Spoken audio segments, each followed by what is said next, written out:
All right. Hello, everyone. Thank you all so much for joining us today. It's a pleasure to have all of you here with us for where you are in the world, whether you're here with us live or watching the recording afterwards. This is definitely one of our biggest hits when it comes to presentations and workshops that we've run from the DMZ past. And so it's my pleasure to get the opportunity to introduce to all of you Michael McCarthy. Michael is one of our most long-standing entrepreneurs or executives in residence. He and I have definitely worked very closely together over really the past, 3 to 4 years. I think Michael first started working with us with our fintech program, and then slowly started to work over and support all of our companies at the DMZ. Michael certainly has a very interesting background, which I know he may spend some time getting into very shortly, but just to give you the highlights, he was a VP of one of the big banks at Canada. It's the red one. I'm sure you can probably figure out which one that is. In addition to that, he's also run a few companies himself as a CEO, as well as worked on the VC side of things. When Michael isn't working at U of T at his kind of current job today, he is also a third-degree sensei black belt. And so I have seen Michael teach a karate class before, and it's very interesting to see that side of Michael. And so without any further ado, I'd now like to pass the floor over to Michael. Mike, thank you so much for joining us today. Can't wait to see the presentation, and the floor is yours. Thank you so much for that, Shane. And now you all know why Shane is so complimentary and nice to me. It's all driven by fear. It's all driven by fear. So I wanted to just say thank you very much. It's great to be here to spend some time with all of you. And, today I've been asked to speak a little bit about leadership and culture. Okay. And it's interesting because these are topics that I think are kind of top of mind. Like, we all want to be great leaders. We all want to build great cultures, but sometimes that's a bit of a slippery topic. Like, what do these things really mean? So I'm really hoping today that we can do some grounding in some of these elements. And what I also want to do is really make this a workshop. I can sit here and talk for a while and, tell you about, all of the crazy things that I've experienced in my life. But I think that it's probably more meaningful to you as entrepreneurs if we get a chance to kind of talk through some of these things. So I'm going to put you on the spot every once in a while, and I'm going to ask you to take yourself off mute and share with the group from time to time. Okay. So immediately I can see lots of people sharing their screens. I don't know if I can see everybody sharing, but what I'll ask you to do is to, in fact, kind of like, put yourself out there when you can. Before we start, though, I think it's worthwhile that we quickly just take a look at, like, what are we talking about when we are talking, in fact, about leadership? And there's so many different ways of looking at this. Is kind of the working definition that I use for my students who study leadership with me at the University of Toronto. And I think that it's a good model for entrepreneurs. I think it kind of ties together a couple of really important factors. And so this is really about creating a vision or a destination or a kind of a place you want to be. And motivating others to get there, right? The leadership piece means that it's ultimately about people. And really, we don't just want to kind of assemble everyone and kind of go marching around the landscape randomly. What we want to be doing is to be able to kind of utilize and employ a defined strategy to get and achieve that vision. So when you're looking at your own leadership skills, I want you to remember that it's got all of these components, right?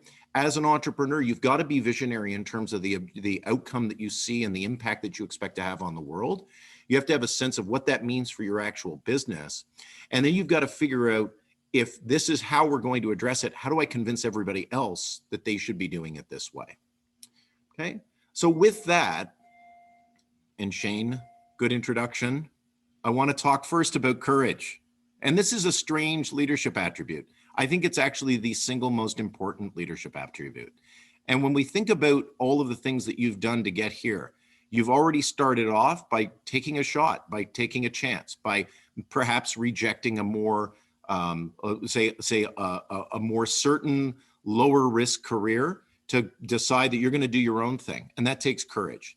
You're joining a program like this where you're going to interact with other people. You're going to get up and speak. And that also takes courage. And, at the end of the day, a lot of people are going to be looking to the example that you set with respect to courage to be able to follow you. So I want to make sure that you feel comfortable in this zone. And right out of the gate, just so I can understand, I'd like maybe a couple of people to share with me the business idea that they're working on and give me that elevator pitch. Okay. Who'd like to start off? Oh, this is where I get to voluntold a few people. Oh, I was going to do that, Mike, but if you want Oh, to do that, Shane, I'll I play the wouldn't want back to guy steal role. that fun from you. Go ahead. All right, I'm going to make Philip go first. I'm busy trying to unmute myself, and now I've managed to make myself very, very large. So Innate is the easiest and clearest way for startups to understand their data and metrics and to share it with the people that matter. So incubators, accelerators, and investors. I'm still working on that one. I think it's rubbish, by the way, but rip into me. Thanks, Philip. It's good to see you there. That's great. Indeed. I know normally we're fighting over companies that should or shouldn't be accepted into the accelerators. So I'm really excited to be here. I'm sorry, I'm going to be clicking around a lot of this end. I've managed to lose you completely. I don't know what the hell's going on here. All I can see is an enormous version of myself. That's okay. There we go. Thanks. That's right. Very good. Very good. Well, thank you for that, Philip. So would somebody else like to share their business with us? And maybe Shane, if you'd like to volunteer people if they don't do it themselves. I'll give 5 seconds for someone to show courage and then I'll jump in.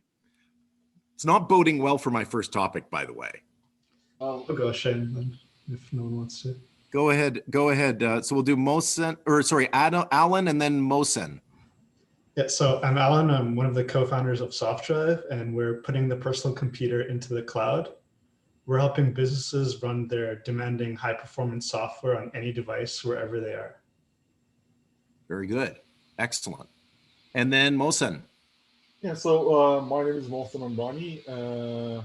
Opt is a digital mental health platform targeted at healthcare organizations. So it's a B2B SaaS product, equipping care providers with clinically validated digital care plans and proprietary AI algorithms to increase their care capacity and efficiency by up to 4 times. Very good. Very good. And one more, if there's one more person that would like to share. Farah, do you want to go for it? Okay. So I'm the co-founder of Ally with Cherry. So we're an online mental health platform for parents specifically. So we help new moms with postpartum depression and parents navigate all of the challenges that they're experiencing along the way.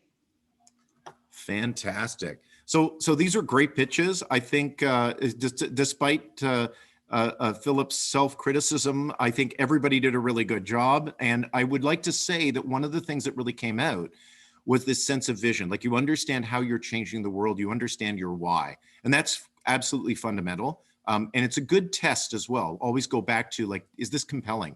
Am I really going to change the world? So for today, I'm going to talk about this kind of concept of leadership a little bit. I want to make sure, though, that when we are thinking about what we're doing, we get very, very specific and deliberate about what strategy entails. And we're going to start to look at a little bit of, like, how do we build cultures and what is a culture? How does it become meaningful? But I really want to get this right down into some of the tactical decisions that you're making. Now, I appreciate that every business is at a slightly different stage, and one business may be really focused right now on adding team members, while another business is perhaps more focused on, with the people that you have, how do you define and generate an appropriate culture and so forth. So I will leave it up to you to make this a bit of a meandering conversation. So if you have a question at any time, throw it out there, okay? If you have an area that you want to explore, please direct the conversation, all right? I like to say that I like to quote, one of the most inspirational movies I've ever seen, which is, of course, The Terminator. The future is not set. There is no fate but what we make for ourselves. I think this is a great maxim for entrepreneurs, really. And what I will say to you is that in many ways, whether it be the conversation that you're leading today in this workshop, or the way that you're going out and changing the world and changing your own business and changing the market space that you operate in, give yourself the right to change the future. Okay. So make sure that you do take that on and make that an underpinning of what you do. Now, vision is great.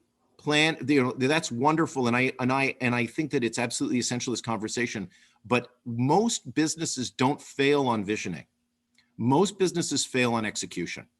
And so what we're going to do is we're going to try to get these things right down into execution. So the very first thing I want to talk about, and I usually do this, I usually say, culture is an illusion. And when I say culture is an illusion, what I mean by that is a lot of people are trying to go out and build a culture. And I think that that's the wrong way to go about building anything. Because culture is not a thing you build. Culture is a consequence of other things you do. And I want to make sure that we have this understanding. I'm going to ask you to go through a bit of an exercise here, and you can sort of think about the standard 3-circle Venn diagram. And I want you to have core values, your business strategy, and behaviors in those 3 big circles, okay? And so I'm going to call on you. I'm going to say, tell me what's in your core value circle. Tell me what's in your business strategy circle, and tell me what's in your behavioral circle. Because I believe very strongly that when people, like culture is a great topic if you want to sell management books. Like if you want people to buy your books, great, write about culture. But I don't think anybody talks about culture this way, because culture is actually a consequence of these 3 things. Culture is a result of the behaviors that you consider to be acceptable in your organization. And those behaviors, in fact, define what your culture is, combined with your core values and your business strategy. That's what culture becomes. So you've probably had a chance to kind of fill in your 3 circles. Would somebody like to share with me a little bit about what the core values are in the business that you're building? It was funny, as soon as I said that, Baba, you turned off your camera, and I'm wondering if that's your way of signaling to me that I should call on you.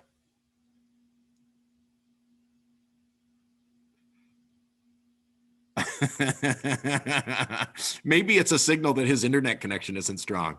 Oh, there he is. Sorry about that. I'm joining the call from my iPad, so I was just trying to pull up the PDF.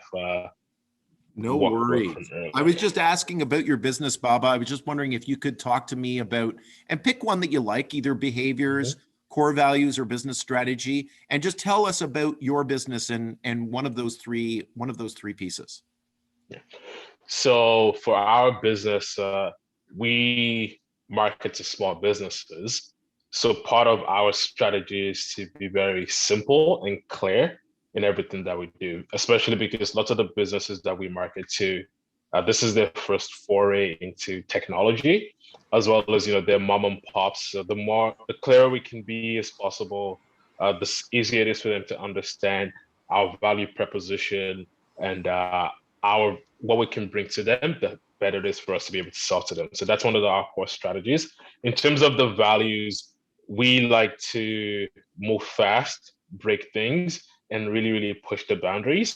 And we have a saying within our engineering team that there are no stupid questions or stupid ideas until we try them and we know if they work or not. So that's one of the things we've built as a core value, to be able to let people expand on their creativity, because you never know where a creativity would take you. Even the actual business itself started from one of those, hey, this might be a crazy idea that we could try out. And then here we are today, working with small businesses with that crazy idea. So that's a core value for us. Brilliant.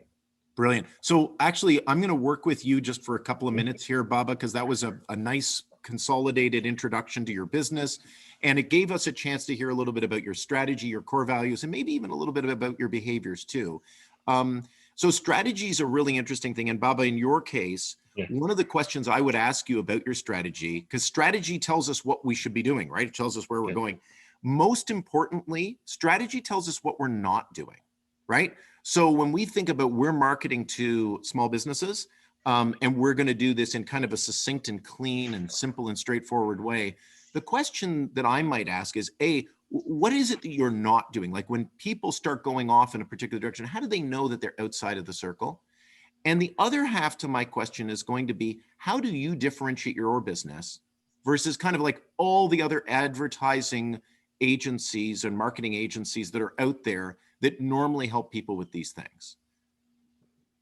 So in terms of the first question as to what is it that we're not doing, one of the things we try not to do is make an outreach or communicate with maybe a potential customer, a potential partner, without running it by someone else on the team.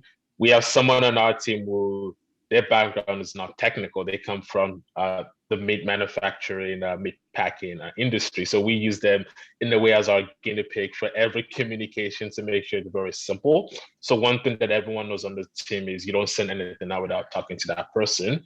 And you also, as much as possible, we make sure that one thing people don't do is get stuck in a particular strategy. So if you say, hey, I'm going to make this approach, we always want people to do constant feedback. So we try and bake it into every activity, saying, hey, we're going to try this for X, Y, Z amount of time.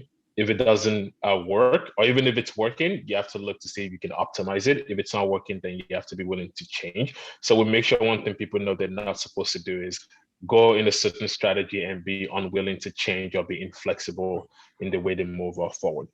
And I forgot the second question.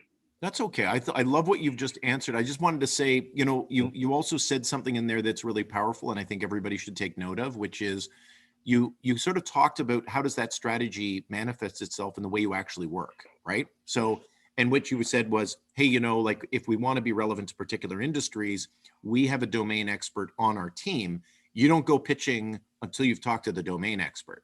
And that's a great way of sort of taking a strategy that might be, hey, you know what, we're going to super specialize and tailor what we do to very specific industries. So I think that that's the connection that I would be really wanting to highlight for the group is this, we kind of we tailor our marketing energy in a way that's specific to an industry. And hence we have these industry professionals, and part of our process is to thread the marketing delivery through subject matter experts. So that's really awesome.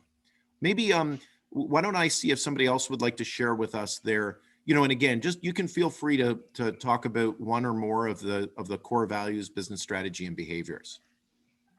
Hey, Farah. Hi. Values are my most favorite thing because I learned a lesson. So now I actually every single meeting, everyone actually has to go through what is our mission, vision, what do we do, and what are our values. So I make sure everyone knows what it is. So I'm trying to get it down to 3, but I can't let go one of them. So I'm at 4 specifically. Okay. So value number 1, we don't bike shed. And I can explain what bike shedding is if people don't know what that is. And I give people an explanation in the website link. The second one is no shenanigans, no politics, period. None. And I define politics saying one thing to one person and a different thing to another. So I do not accept it in any team member. The third value is know your customer. At the end of the day, if you don't even know who we're going after, if you don't believe that they deserve internet service, you can't be part of the team. You have to know them, full stop. And then the fourth one, passionate beliefs loosely held. It's completely fine if you are super passionate about this one thing, but if we get data that proves it otherwise, you have to let it go. You have to. And so those are the 4 values. Again, I tried to get down to 3, but I couldn't. So I'm now with these 4.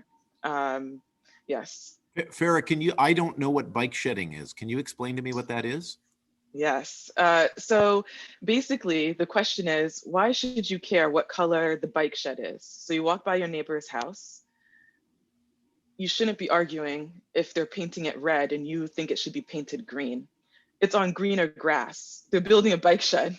So why should you care? So it's this thing of where people now online like to get in arguments with people about everything, just because they know enough now to argue about it. But if someone's doing something good, why are you complaining? And so it ties very closely to what we're doing because we're focused on internet service. So the number one argument we get is, oh, everyone has a mobile phone, which is true. Everyone in the world has a mobile phone pretty much. So everyone is online, but 50% of the world doesn't have high-speed broadband, so they can't work or do school from home. So the argument is always, well, they're online, so they'll figure it out. No bike shedding. Just because you don't like the exact way I'm going about it to get that 50% doesn't mean, because you don't have enough information now online to argue. And so bike shedding is, you should not care if you walk by your neighbor's house, you should not care what color they're painting the bike shed. You should care about the fact that they're building a bike shed so they can store their stuff and do better with whatever is in their yard. That's awesome. That's awesome. And Farah, I can tell you're very passionate about the core values, and I think I understand your business model as well. What I was going to ask is if you could talk a little bit about, and you mentioned that, for example, you go over the core values at every meeting, like every time you pull the team together. What are some of the other techniques you use to make sure that your core values are kind of pervasive through your organization? Well, basically, I'm really into documentation. So I do everything pretty much open. I do have, I use like a notation app, but it's called Notion, project management. And so I have like one page, that's like the founder page, because you don't want to tell them too much. But everything else is pretty much like every meeting note I have with everybody is there. And the biggest way to ensure that people are living the values is immediately call out any deviation from the value when it happens in front of everybody. Because again, everyone gets the same information, everyone gets spoken to the same way. And that is a way that I'm able to ensure that people are living the values by just immediately calling it out. And then every single meeting, I do like to spice it up to catch them off guard. So sometimes I'll do it in the beginning, and then we'll have the meeting, and then towards the end, I say, okay, what is our company mission? What is it that we do? What is our motto? And so, yeah, so I have mission, vision, motto, what we do, and values. So everyone has to go through each one of those. Yeah. Excellent. I can't wait for the day when you graduate from the DMZ and you get to come back and do this session then. That'll be great. That'll be great. So I mean, like, this is something that's really interesting. And I mean, you know, one of the things that FAIR is doing as well, which is really powerful, is you're aligning the core values with the accepted behaviors in the organization. And this kind of connection is a really important piece. And believe it or not, organizations really struggle with this. And I'll give you a couple of examples. And for any of you who have worked in a large organization, you may have experienced this yourself. We're really innovative. Okay, like, what organization doesn't want to be innovative? But then you'll find out that somebody went off and took a week and tried something. And what happened? Their boss slapped them on the wrist and they said, what are you doing that for? You were supposed to do X and it failed. And now I've got to go and explain this to somebody. So we look at the behavior. The behavior was slapping people on the wrist when things that they try go bad, slapping people on the wrist when they go off and do things on their own. But then you put up on the wall of the elevator, we are an innovative organization. And we get this point where we see that the behaviors that are reinforced don't line up with the core values that are articulated. I'll use another one that I see all the time in big organizations in particular. And it's, you know, we have like this open door policy, like you can talk to anybody at any time, right? But then you just go and you walk into some senior executive's office, and what do their secretary gates you do, and they say, no, you got to set up an appointment. And by the way, I'm not sure, it's really your boss that's going to have to meet with so-and-so. And so again, we see these scenarios in which we have language that sounds right around core values, but our behaviors don't match those things.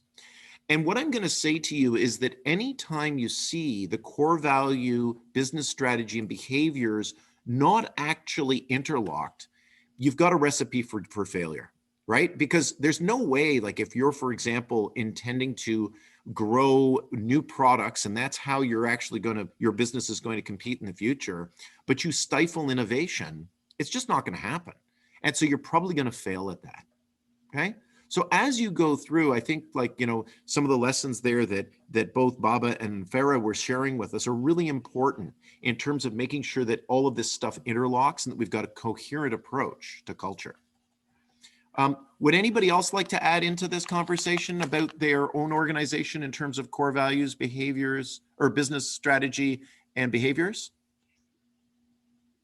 I'm going to jump in very, very quickly about behaviors with a heads up that I'm sorry, I have a doctor's call at 5:30. So A, you can't ask me too many questions, and B, I'm really excited to watch the rest of this video. So one of my failings is I can often be too much of a perfectionist and not ship stuff. So one of the behaviors I'm really focusing on is I start all meetings with the objective. So we can say, okay, this is what we're trying to achieve, so we can try and achieve it during that meeting. And then we structure the week of meetings such that we have start on Monday, what are we going to do for that week? End on Friday with what have we done so we can hold people accountable to this is what we said we were going to do, this is what we've actually done, and then a morning stand-up where we review, what are we doing that day, are there any blockers, etc. So there's no excuse for not knowing what you should do when it has to be done and whether you've done it or not. So that's one of the behaviors I'm trying to implement to counter this, or to head towards a value of executing rapidly. Yeah. So Philip, thank you for sharing that. And I promise I will continue to talk about you while you're gone. But excellent. In the worst possible sense as well, please. I'm going to watch this office. Thank you very much, everyone. I apologize for jumping out, but not at all. Not at all. Whenever you need to go. But I'm going to lever some of the things that Philip just mentioned, which was, what we also have to check our own behaviors, because we all have our own bad behaviors, and it's really important to be aware of what they are and then to check them. I find actually what Philip has shared with me is actually something that I see quite often. It's what I call the illusion of perfection, right? Like, you got to start out with, there is no such thing as perfection, right? Perfection doesn't exist in the real world. And so sometimes we can get ourselves, putting this illusion of perfection ahead of other things that are probably more important, like team engagement, empowerment, equity, and in many ways, what happens is that when we go after something like perfection, we tend to create organizations that are no bigger than the leader, right? Because nobody who's working for that person is allowed to be better than they are at any given task.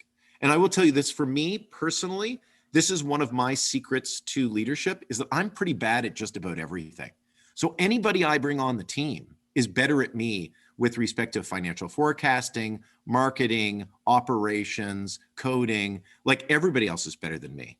And so I'm never imposing my view onto them, saying, no, you really shouldn't code it this way, you should code it this way, because they're better than me at that. And one of the things that we need to do as leaders, especially if you expect to grow with your organization, is to make sure that you can lead people to do those roles, to do those tasks, right? But if you're getting in and look, as an entrepreneur, this is the tough part. You start off doing all those roles. You start off as the expert in every one of those chairs. And then as time goes by, you say, I really need to hire a data architect to do that. And now that's their job. And I step away from that. And that's a hard transition, but it's a really important thing for you to figure out to determine if you can grow with your business. Okay. It's a very difficult one for a lot of entrepreneurs to give up. Anybody else want to share on this topic? Michael, if you don't mind, I would love to share our core value. Yeah. And by the way, I'm also a karate player. I'm brown belt. Excellent. Are you in Toronto right now, Zach? Yes, I'm in Toronto. Okay, we're going to have to connect. So for us, we are in pet industries. So always I transfer to our team members is always think like a consumer. And for 7 days after you work on the project, you have to step out to pretend to be a third-party person to look into a product. And a lot of time we found out when you are working on the something project, you are too precise with your own idea, and you never have a chance to think like a consumer. You think you are building a greatest things in the world, but actually it's not something consumer they need. Second is be transparent and be engaged. That I'm really passionate about. I want all the team members to be transparent to each others and always be engaged with our own charming communities. Third is obviously is treat everyone equal and no political thinking sharing around the organizations.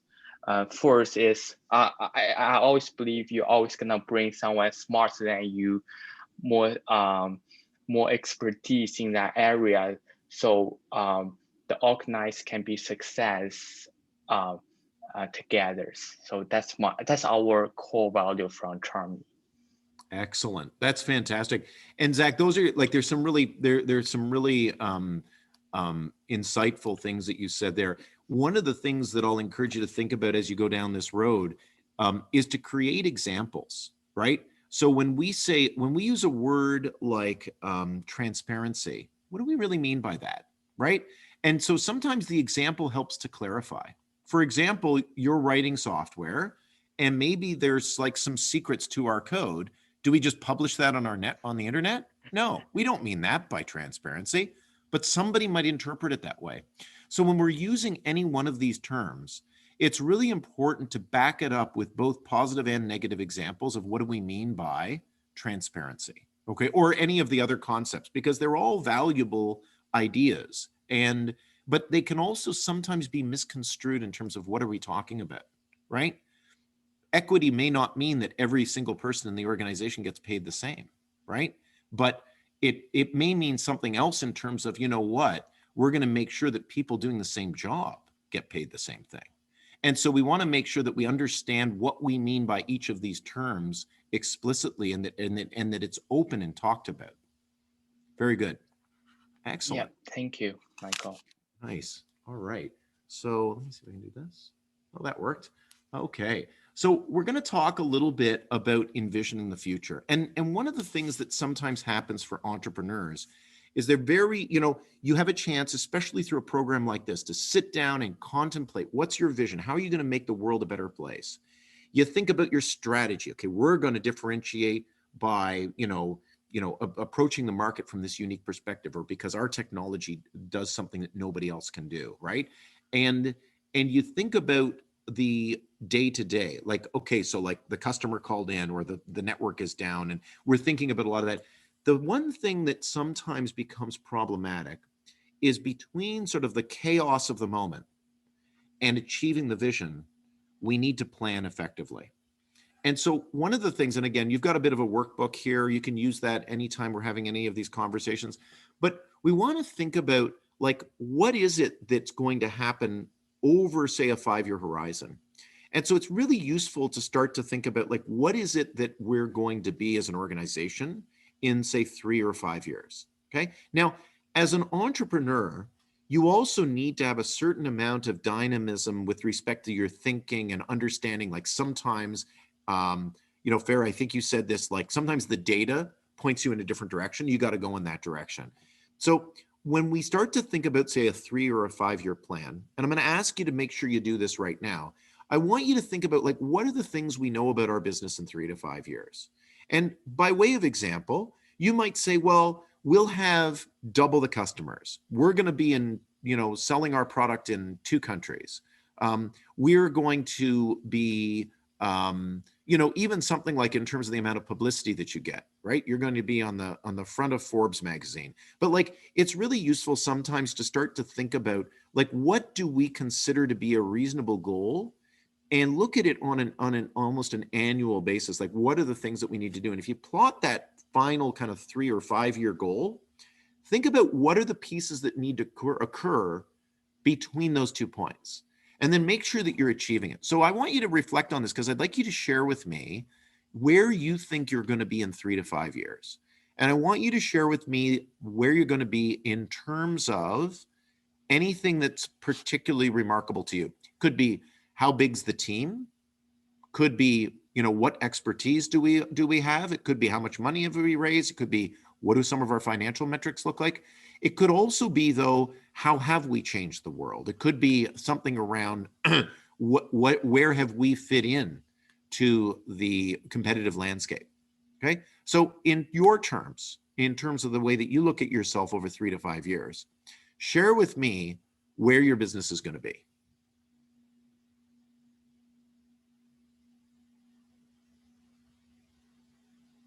Nobody's looking at their shoes. That's a good thing. Except for Iodel. I think he's kind of looking down at his shoes there. No. What do you say, Iodel? Any thoughts? Like, think about your business. Share with me quickly what your business is and what you're thinking about in 3 to 5 years. I think you're still on mute there, man. Sorry, I muted it again. Yeah, so my business is Smart Term, and we're an ed tech company. And in 3 to 5 years, we see ourselves having a solid position in the North American market. Financials, we've talked about in 3 to 5 years being able to achieve at least 5 million annual recurring revenue. In terms of our team, we've looked at having a team of about 30 to 40 people, including some key hires. I won't go into that. In terms of our customers, one of the things that we're really targeting is improving teaching and learning outcomes. And so we want to be helping our customers to really improve the way they deliver education and the way they acquire education. And so we don't have specific metrics about what we're trying to achieve yet, but we're looking to develop those along the way. In terms of our products, we see our business having end-to-end, a very unified, all-in-one, inclusive, integrated platform. So from enrollment to registration to school management to financial integration to learning management, virtual classroom software, that's the full and scope of software that is required to run an institution efficiently and to help students and parents and all the key stakeholders to be engaged. And from operations, we see ourselves operating in the Caribbean and in North America. Fantastic. Ayodele, did you go to Harvard Business School? Did you? Not nearly. No? No. Because you had a great characterization and great organization of your articulation of where you're going to be in 3 to 5 years, using what is kind of called the balanced scorecard, which is like a big idea that came out of Harvard Business School. And I really love that. So just to give everybody kind of like a view into what this is, it's a way to think about your business. Like, sometimes we get hyper focused on the financials, and that's not a good way to think about our business, because we can do the wrong thing to get the right financials, and then it doesn't really survive in the long run. So the concept behind the balanced scorecard is this kind of like, are we balancing all the different aspects that make a healthy organization? And you did that perfectly as you described what your 3 to 5 year strategy was, which was to think about the financials. Yes. So you're thinking about, how much annual recurring revenue are you generating? You thought about, kind of like the people component, which is, like, where are we going with respect to size of team and the sort of thing? What are the behaviors and so forth? And then you also thought a lot about your customers and what markets you'll be in, the segments you'll serve. And then kind of like internally, what are the operational elements that you need to survive and make that all work and come together? So really well done, and a great way to think about your business in a 3 to 5 year time frame. The other benefit to that, of course, is, if you, and I'll just use, it sounds like, Ayodele, you've already given some good thought to, like, who are the key people we need to kind of inject into our roadmap. Once you've got that 3 to 5 year vision, it allows you to break it down. It sounds like you've already done that. You're like, I know I need to hire this particular skill set 3 months out, this one 6 months out, this one 12 months out. And that's really what you want to do, is you want to take that vision and then break it down into its component parts so that you actually have a plan. And that's really what execution is. Build the plan, run the plan, right? And it doesn't mean that we don't change the plan. Change the plan as part of execution. Right? It goes back to that, like, if the market's telling me something different, I'm going to have to change what we're doing, but you're planning it, right? So you say, okay, so let's go back to basics. We're going to go revisit our strategy. And what has changed here? Maybe, for example, you realize that the Caribbean market is way more lucrative than, say, the Canadian market for the product that you're building, and it's resonating there. And you say, maybe we should double down in the Caribbean and forget about Canada and the US. But that's going to change certain things. Like, for example, you might have had a plan to add on a sales force in Canada. And you're like, you know what? Why don't we save those dollars and double our rate of growth in the Caribbean? And so all of these things help us to change the plan, but only within this kind of strategic context where we kind of go and, revisit all of the different dimensions of it. So that was great.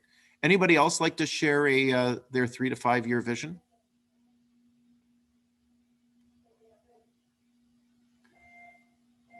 Shane, are you going to voluntold somebody again? You're on such a roll. I think you can play the bad guy part one. Well, let's see somebody I haven't heard from yet. I'm going to say, Sherry, would you like to share with us? Tell us about your business too. Yeah, so Sarah and I have our business Ally. So it's an online platform for mental health for parents. So what our 5 years looks like in terms of financial. So in terms of financial, we want to be at $3 million in revenue. In terms of team, we haven't really talked about that yet. So, but customers, we would like to service all of Canada and have started going after the US market. And for product wise, we currently have just online one-on-one therapy for parents, but we have 4 pillars of how we want to support parents. And that was our vision, is to support them not only with therapists, but also workshops and self-help resources and community. So in terms of product, we would love to have built out our 4 pillars of how we wanted to support the parents through their journey. And operations, I think it's just that we will be in Canada and starting US. Excellent. I saw Sarah looking on with some judgment in her eyes. So I think that it's interesting. I'm just putting words in your mouth there, Sarah. But it's interesting because your co-founders, I suspect that you haven't had exactly this conversation before. And so you're probably also sort of saying that there are certain aspects of this maybe we have thought about, but maybe we haven't actually talked about what is that exact financial goal, or what is that exact market, or what does the product actually look like on that kind of time frame. And I think what you're getting here, and I think it's a really powerful and it's a very important activity to go through on a regular basis, is this sync up around what is the 5-year plan. Because it really helps to make sure that you and your co-founder, for those of you who are working in co-founder pairs, are aligned in terms of what that means. And it's amazing how you may find that if you don't have these conversations, that sometimes you're actually not building to the same goal, right? And we've seen this. I know Shane and I have had a chance to work with a number of businesses where, you know, about 6 or 8 months in, the co-founders realize they're actually doing this for different reasons. And you get this schism that occurs early on. So it's really important to have this conversation on a regular basis, even around things like exit strategies, right? Like you're going to have one founder who says, no, I want to change the world and do this forever. And another one that says, I want to sell to Google and drive my yacht around the Caribbean. Like that's my objective. And they're not aligned, right? So it's really good to have these conversations around where are we going to be? What is our exit strategy? What markets will we be in, right? Et cetera. All right. One more person want to share? You know I'm going to pick on you if you haven't said anything yet. So I think that is Michelle. Go for it, Michelle. Hi, so my name is Michelle. I am the co-founder of Charmy Pet along with Zach, who just spoke before. And as what we see in our business in 3 to 5 years, I definitely see a potential because all of our team are very hardworking. Financial wise, I don't really dig into the numbers. That's all Zach. But for team, I think we would be in a solid and strong position as a team and would definitely expand to more people, especially more specialists and more partners. And also as for our customers, we definitely want to build a bigger community. Well, right now we do have a decent community and we would definitely grow much larger in 5 years and get more attached and engagement. As for our products, I do see and we're planning to have different product lines and expand that line, and also expand we're expanding to the US and hopefully internationally very soon. Well, within that 5 years. Excellent. Sorry, my computer is heating up pretty bad right now. So that's wonderful. Thank you for that, Michelle. You know, one thing I will encourage you to do, and I really love the fact that you and your co-founder each have your areas of expertise. Like, that's really smart. And quite frankly, those tend to be the strongest kind of pairings we see of co-founders, right? Where they fill in each other's gaps. At the same time, I really encourage you to also know about the bigger picture collectively. So if, for example, Zach's filling in on the financial side, that's great. And if he's the one that's building out the forecasts, and that's wonderful. But you need to be part of that conversation at a very high level. In the same way, if maybe you're more on the product side, Zach should still know in aggregate, what does the product look like, even if he doesn't know all the details of the product. And it's one of these things where you're gonna, and as you grow your organization, you can't know every moving part, right? You shouldn't know every moving part, but you're gonna have to kind of do this layer of abstraction where you kind of just move up a notch and you say, this is the level at which I understand it. If it gets any more detailed, I have to ask questions or get a specialist or hand that over to someone else. But you really want to know, if we think about the kind of the big picture, where are we going to be in the future? So I do encourage you to make sure you have those kinds of communication, that kind of communication with your team. Okay. And going back to core values as well, like, again, this type of transparency and alignment, really good in terms of just kind of executing on things. We can add something, Michelle? Oh yeah, for sure. I was just gonna add on because Zach did mention transparency, and lately during the pandemic, it's a little bit hard. But then we're trying really hard to meet through Zoom every day to share our progress and all of that as well. So that's a very good suggestion, and we're working hard toward it. Yeah, and I know it's tough during Zoom. I mean,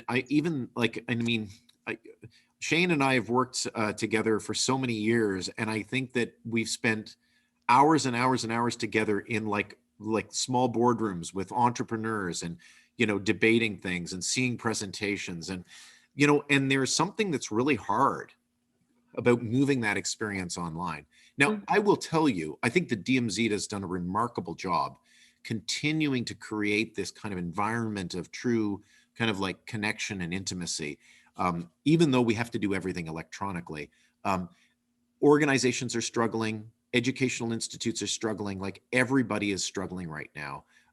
Sometimes it's important, though, for us to reflect on the reality that we're all in a privileged position because a lot of our work can move online. And while it's not as rich an experience, it's still actually pretty good. And one of the things that I'll encourage you to think about are, how do you create the components? Like, if you were at the DMZ in the physical space there, what are some of the things that are natural to that space and natural to the way that the programming is designed that you can recreate for your own company? Now, I'm sure that the DMZ is doing this in the context of this program, but when this program finishes, are you creating, and I was running a small software company over like last year at about this time, and we only had, about the number of people that are on this call, but every Friday afternoon, we would all get together, and there was like a no work, we're just going to hang out together. And we always had some silly topic that we would talk about. And it was a really great way to get to know people. And it's no different than like on a Friday after work, going to like a local cafe with a few of your coworkers and just talking, right? And just hanging out. And what are you doing this weekend? And what about that? And, I didn't know you had a dog, and that kind of stuff, right? Because in a lot of ways, that's the time that you get where you really kind of get to know people. And it makes this more than just a transactional employment experience, right? It makes it something that you can truly get passionate about, because at the end of the day, you will spend more time with your co-founders and with the people in your startup than you will pretty much anybody else. So you want this to be a great experience. So try to create those kinds of collisions, the social activities, and structure it so it's not uncomfortable. It's really easy, while we're here in this environment, for me to have my fingers on my other computer surfing the internet or responding to an email while I'm kind of supposed to be in this conversation, right? It's very tempting. So it's good to make sure that it's engaging. One of the things that I'm trying to do with you on this call is every once in a while, I'll say, okay, Zach, And then you'll be like, oh, what? Wait a minute. I was answering an email when you asked me that question. And so you stop doing that, right? So make sure that you're engaging the people in your organization through these types of interactions.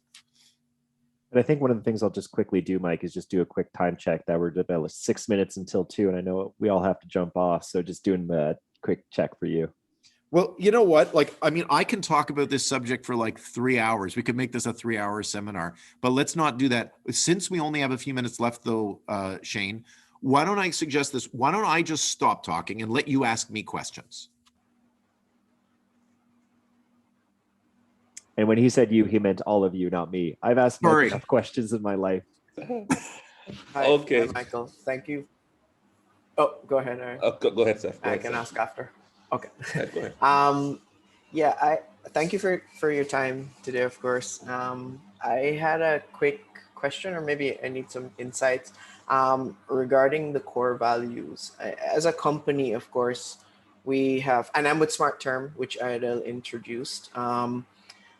We, for example, one of the things we want to do is innovate, right? As a company in the edtech space. But while that is an important value to us, we realize particularly in the Caribbean that maybe innovative solutions isn't an immediate priority, but rather just solving, mainstream problems. How do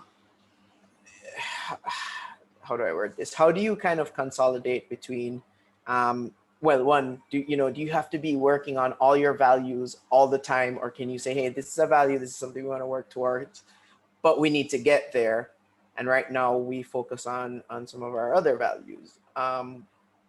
What's your opinion there? I would love to know. So my opinion is core values are not sort of a part-time affair. They're an all the time affair. Like, I don't go into an organization and say, we really respect equity, but not always. Like, sometimes I don't respect equity, but like sometimes I do. Like we wouldn't accept that, right? That would be no.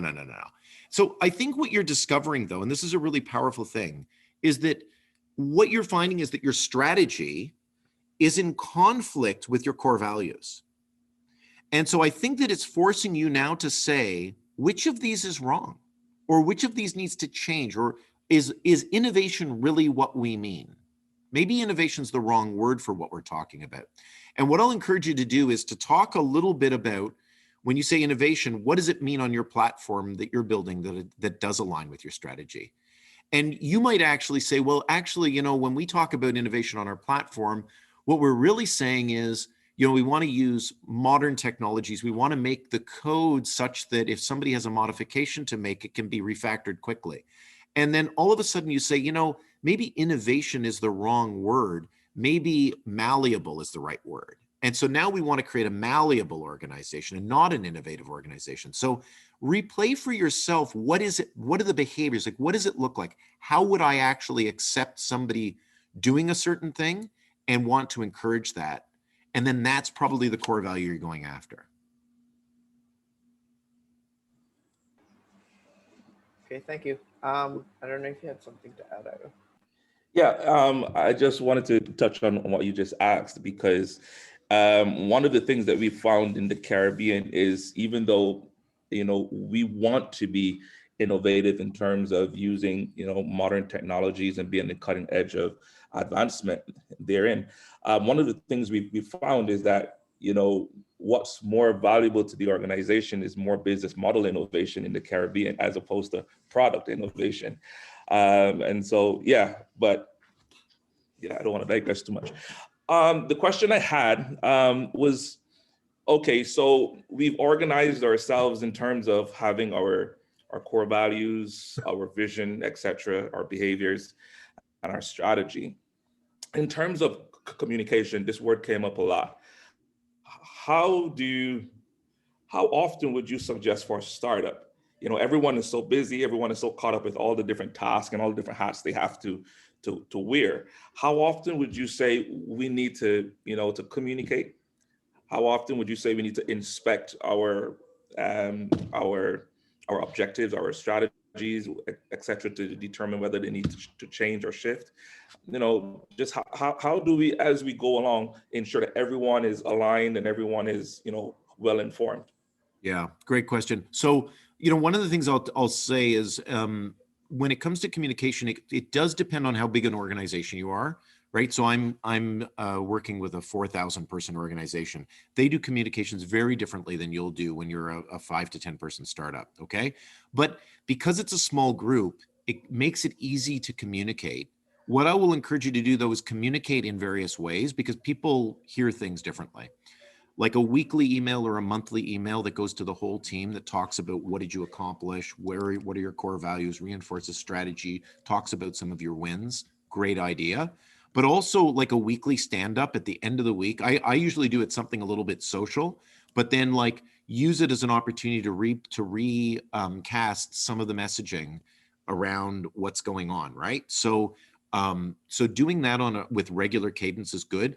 And I think there was somebody here who's like a marketing expert. Sometimes small doses is better than like one big bang, right? So just a little dose, throughout the week, or a little dose on Friday is perfect, right? So think about what's going to work for your team. And I think that also in this remote working environment, if your teams are kind of off in little, it's also valuable just to get everybody together so they can connect, right? Like we forget sometimes that people are kind of isolated right now. And I'm going to jump in here just to first off kind of end the recording. And so sorry for the ugly Zoom sound. I just